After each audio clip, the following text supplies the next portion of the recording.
Donc dans tous les domaines de la vie, tu peux voir la foi agir. Dans tous les domaines de ta vie, tu peux voir la foi agir.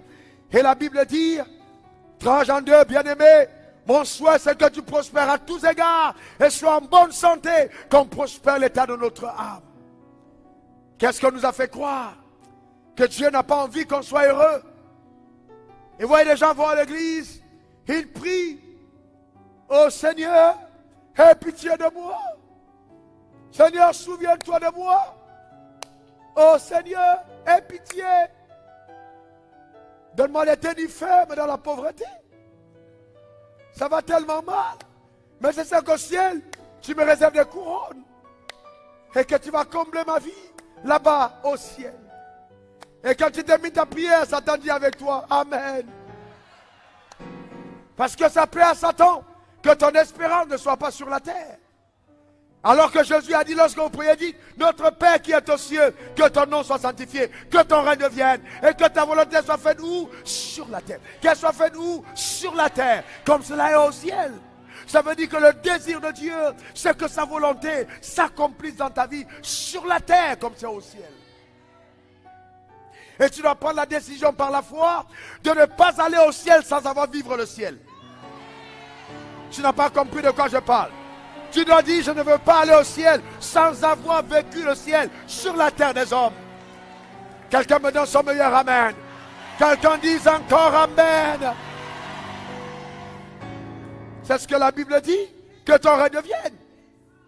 Si Dieu veut te voir prospérer, il n'attend pas le ciel. Il veut que ça commence sur la terre. Que ta volonté soit faite sur la terre comme au ciel. Pendant que je continue d'introduire cette pensée, qui parmi vous pense qu'il y a des malades au ciel?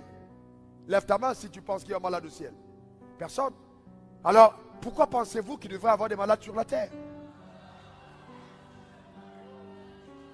C'est pour ça que l'apôtre Jacques écrit, si quelqu'un parmi vous est-il malade, c'est-à-dire c'est une exception. Dans nos églises, on dit que tous les malades viennent. À l'époque, on dit les quelques rares malades qu'il y a encore, qu'ils avancent. Pourquoi? Parce que être malade est une exception. Ils avaient tellement compris le droit d'alliance que la santé divine était leur héritage. Quelqu'un parmi vous est-il malade? Voyez-vous, que ton règne vienne. Quels sont ceux parmi vous qui pensent que la pauvreté est au ciel ou le ciel est pauvre? Il n'y a pas de pauvreté au ciel. Mais pourquoi pensez-vous que sur la terre nous devons être pauvres? Dieu n'a pas voulu que tu sois pauvre. Dis après moi, je hais la pauvreté. Non, dis-le encore bien. Une troisième fois. Eh bien oui, parce que la pauvreté n'est pas de Dieu. La pauvreté en fait, c'est une marque dans ta vie qui donne une évidence réelle que tu as appartenu un jour à la domination. Tu étais sous la domination de Satan. Ce sont des empreintes laissées par le diable dans ta vie. C'est comme un tatouage. Il faut que ce soit effacé. Parce que tu as changé de maître. Tu appartiens maintenant à Dieu. Que ce tatouage que Satan a laissé dans ta vie soit totalement effacé. Donc Dieu veut que tu sois prospère à tous égards. 3 Jean 2, à tous égards. Mon souhait, c'est que tu prospères à tous égards. Et sois en bonne santé, comme prospère l'état de ton âme. Une prospérité à tous égards. C'est le désir de Dieu pour ta vie. À tous égards.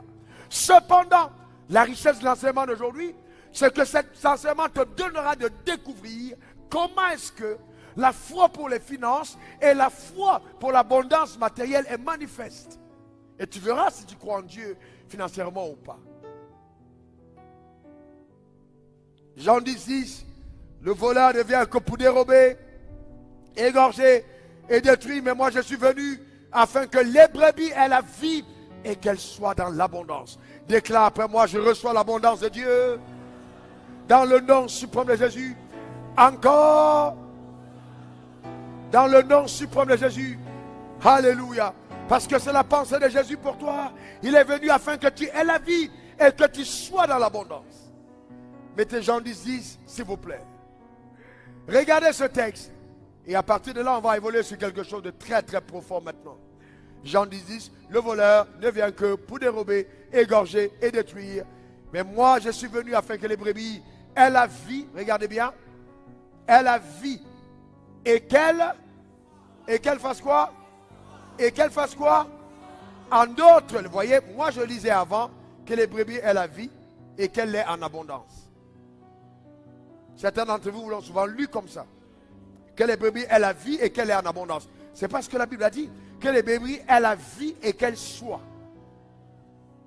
En d'autres termes, la vie que nous obtenons de Dieu est ce qui nous donne d'être dans l'abondance. La vie que j'obtiens de Dieu est ce qui m'aide à être dans l'abondance. En d'autres termes, si j'ai la vie, la conséquence de cette vie, c'est l'abondance dans la vie. Donc tant que je n'ai pas l'abondance, on peut remettre en cause l'existence de la vie dans ma vie.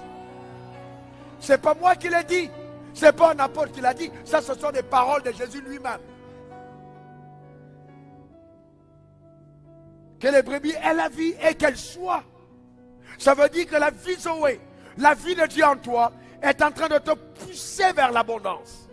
Et je vais vous dire, je crois qu'il faut faire trop d'efforts pour rester pauvre que les efforts pour être riche. Parce que la nature de la vie en toi impulse une puissance qui te conduit à l'abondance. Et toi, tu résistes à la dynamique de la vie.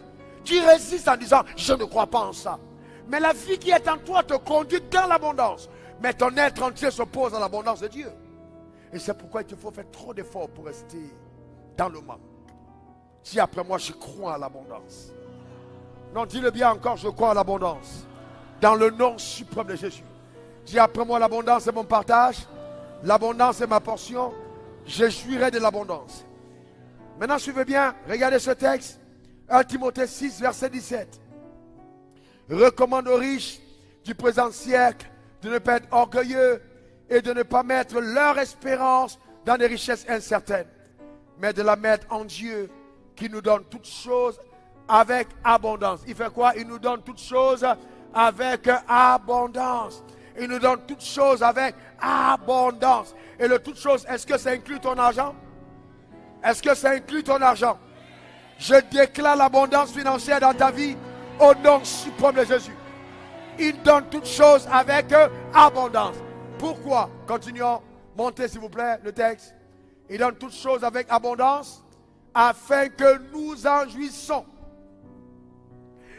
Afin que nous en jouissions. Donc Dieu veut que tu jouisses de tout ce qu'il met à ta disposition. Il donne toutes choses avec abondance afin que nous en jouissons.